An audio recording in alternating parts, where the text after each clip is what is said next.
Sa pagbibreed ng ibon, talaga namang napakasarap sa pakiramdam na maparami natin yung ating mga alaga.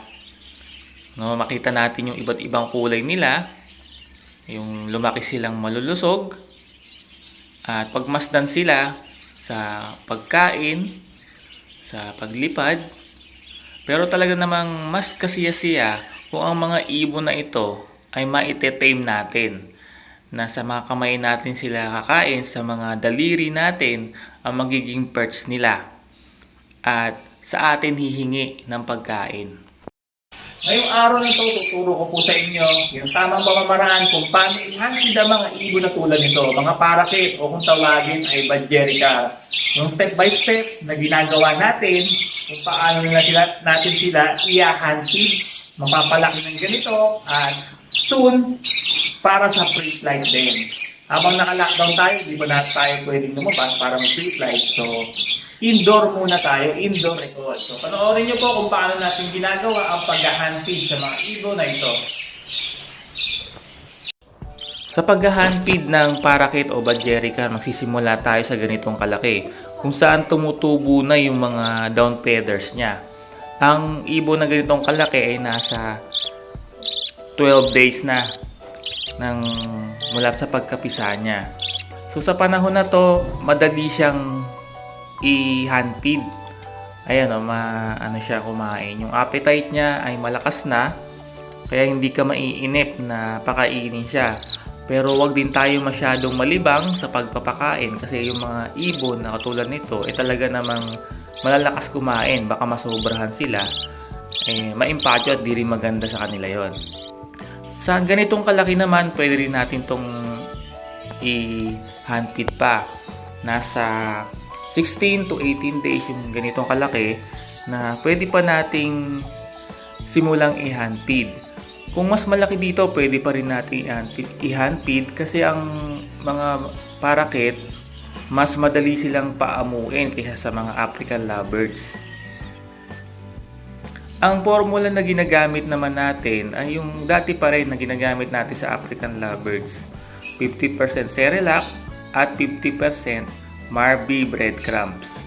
Gumagamit tayo ng Pecotrin powder at saka dextrose powder. Paghahaluin lang natin yan, 50-50. Then, kakalugin natin para mag-mix siyang mabuti. Huwag muna natin ihahalo yung vitamin at saka yung dextrose powder. Ihahalo lang natin yan kapag gagamitin natin. Ang paggamit naman ng Pecotrin saka dextrose powder ay hindi araw-araw. Pwedeng salitan o alternate o every other day na salitan na sa umaga yung Pecotrin, sa hapon yung dextrose, pwedeng gano'n. Huwag nyo lang natin pagsabay-sabayin. Okay? So, ganyan lang. Ang pagtitimpla naman ng formula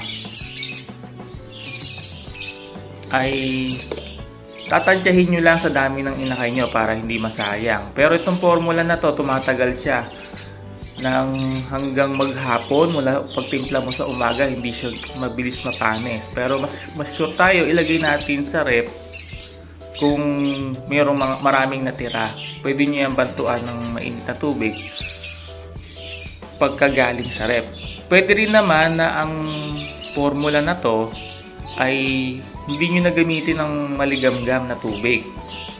Kahit na ordinaryong tubig lang na iniinom natin, yung distilled water, so okay na yon kahit na hindi maligamgam.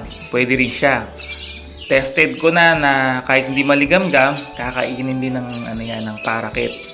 O kahit sa African lovebirds, pwede na rin kahit na hindi maligamgam.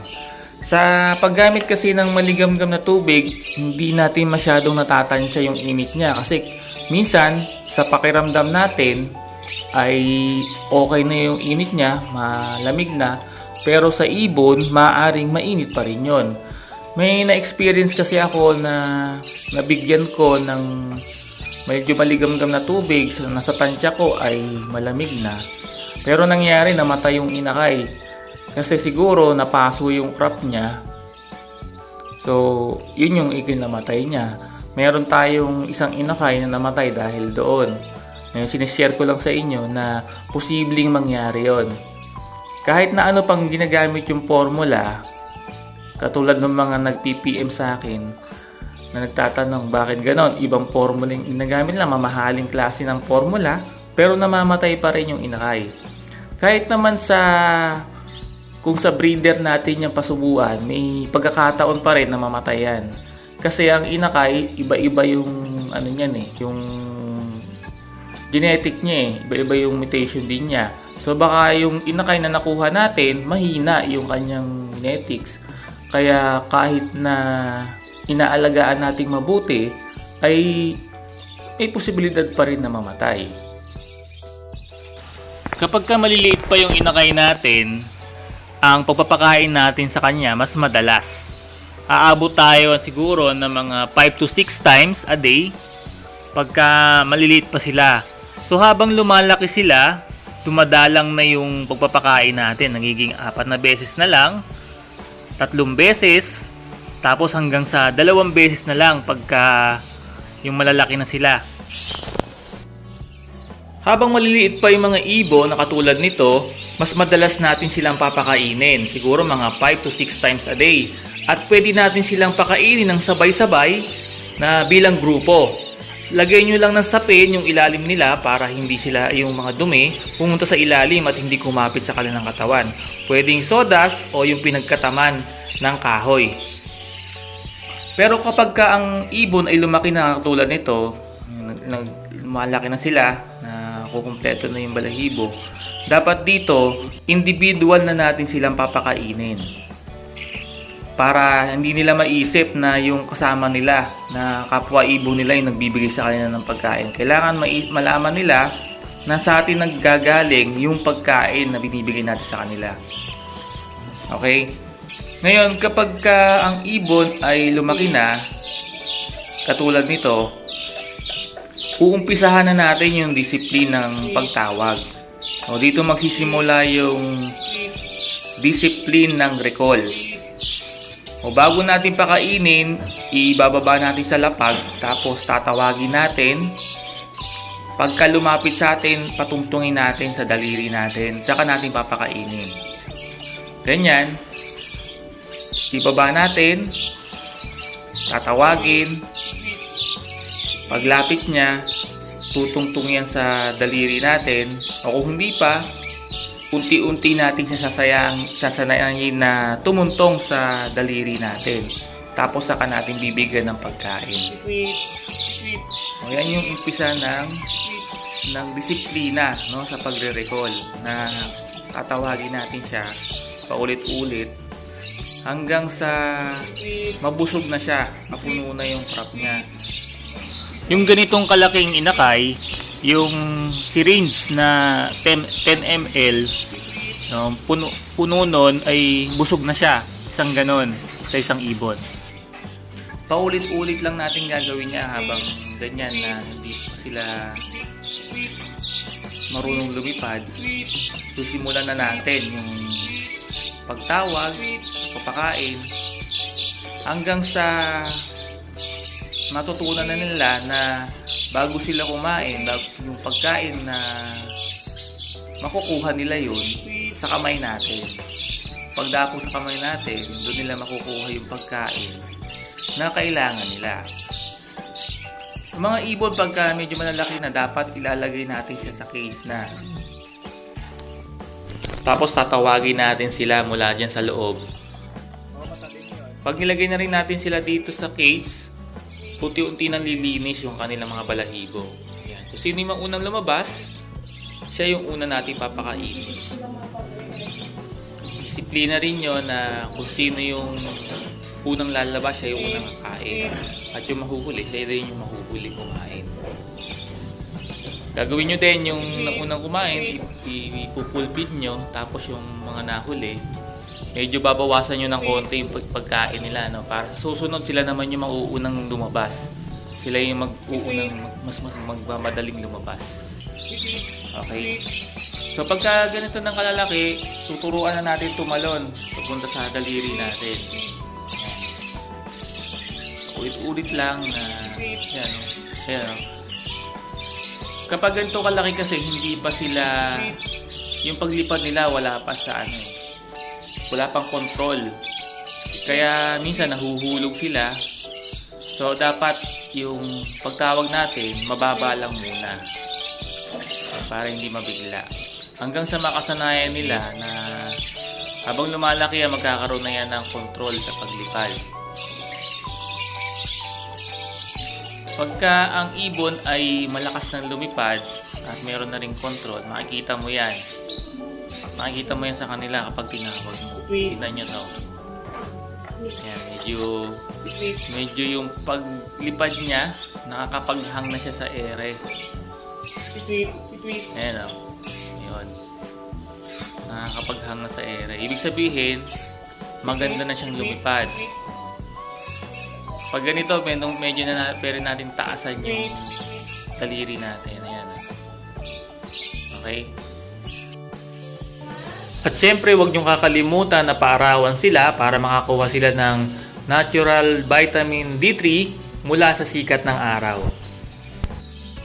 At kapag ka nasa case na sila, lalagyan din natin sila ng water feeder, water bowl, para makakainom sila at pwede rin silang maligo para luminis yung mga balahibo nila. Saka para hindi sila ma-dehydrate. Kasi pag ganitong kalalaki na, 2 beses na lang ang pagpapakain natin. Pero kung mainit ang panahon, dapat 3 beses natin sila papakainin. Sa umaga, sa tanghali, at saka sa hapon. Para yung pag tinawag natin sila, talagang mga nakapokus yan sa'yo.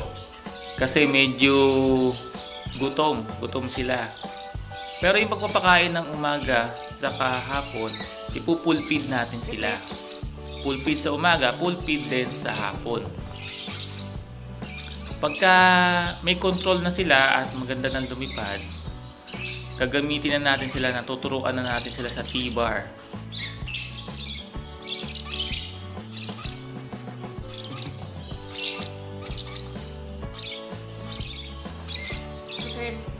Yun, yung dapuan na yun yung T-bar na ginawa natin. Pag ganito kalalaki na, masarap na eh. Kasi masarap ng alagaan dahil ano na, yung pwede mo nang tawagin. Kahit medyo malayo-layo, mga 5 meters, kaya na nitong lumipad papunta sa'yo. Pero sa umpisa, lagi tayong mag-uumpisa sa malapit lang muna. Tapos palayo ng konti, lalayuan mo ng konti. Kasi sa una, medyo ano yan eh, medyo alangan pa yan eh. Lalo kung hindi pa talaga malakas lumipad. Ayan, ganyan lang paulit-ulit hanggang sa ma-master na nila yung pagre-recall natin. So, pwede na yan sa susunod pagka pwede tayo lumabas, pwede na natin yung dalhin sa labas para sa outdoor recall naman. Okay? Ayan. Medyo malayo-layo. Huwag ganun lang, mula malapit, tapos palayo natin sila tuturuan. Ito, pag ganito na silang kalalaki, kasi may disiplina na yan sa recall eh. Pwede na natin pagsabay-sabayin kahit na lahat sila sabay-sabay na. Kasi alam na nila na sa'yo manggagaling yung pagkain nila. Nung maliliit pa, hindi dapat ay individual pa, di ba? Kasi tinidevelop pa lang natin sa kanila yung disiplina. Pero ngayon na alam na nila na kailangan lumapit sila sa iyo para makakain sila, pwede na natin silang pagsabay-sabayin. Repeat. Repeat. Repeat. Repeat. Kung naghahanpid kayo ng maraming ibon, pwedeng tawagin nyo lang sila sa isang pangalan lang. Tapos pag lumaki na sila, saka nyo bigyan ng individual na pangalan. Pwede nyo rin silang tawagin sa pamamagitan ng pito o sipol. Meron din tayong application sa cellphone ng whistle na pwede nyong gamitin. Ingat lang kayo pagka nag-outdoor kayo kasi yung ganito, excited pa lumipad eh kung saan pa nagpupunta. Pwede silang mawala lalo kung hindi clear yung lugar na gagamitin nyo sa pre-flight. kailangan laging open yung area para lagi nila kayo nakikita. Sipit.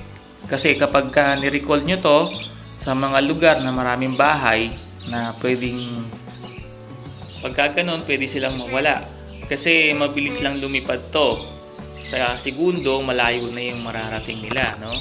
Pagka opposite direction sa'yo, yung paglipad nila. So, pwede silang mawala. So, ingat tayo sa pag-pre-flight.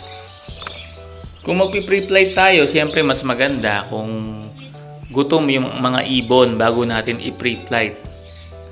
Para sigurado tayo na yung focus nila nasa atin at hindi sila masyadong lalayo sa atin kapag kagutom sila.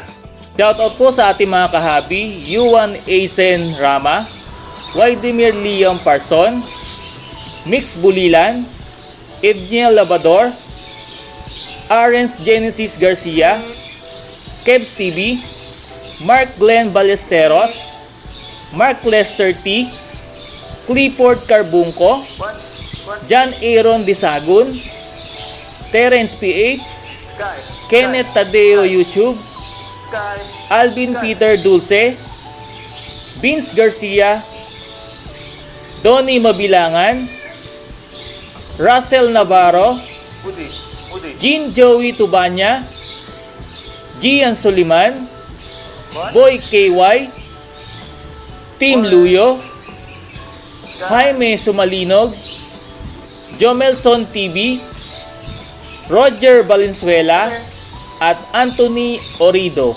Salamat mga kahabi sa inyong suporta at panonood. Come here, Boris. Yan po yung ating mga pumaraan, no, para fit natin sila mapalaki hanggang sa pundo na sila natulad nito. And then ngayon, indoor recall lang muna tayo habang naka-lockdown pa. So pagka nakalaya na tayo mga moda, pwede tayo mag-pre-flight sa labas. So ngayon, habang nakakulong pa tayo, indoor recall lang muna. So sa mga taga-Valenzuela, awang Valenzuela, sa mga part po ng Valenzuela, ay nandiyan po kami tuwing Sabado at Linggo para mag-pre-flight ng mga ibon natin. Sana magkita-kita po tayo, no? Isang araw pagka nag-normal na po yung sitwasyon. So, salamat po sa inyo pagkaroon. God bless po.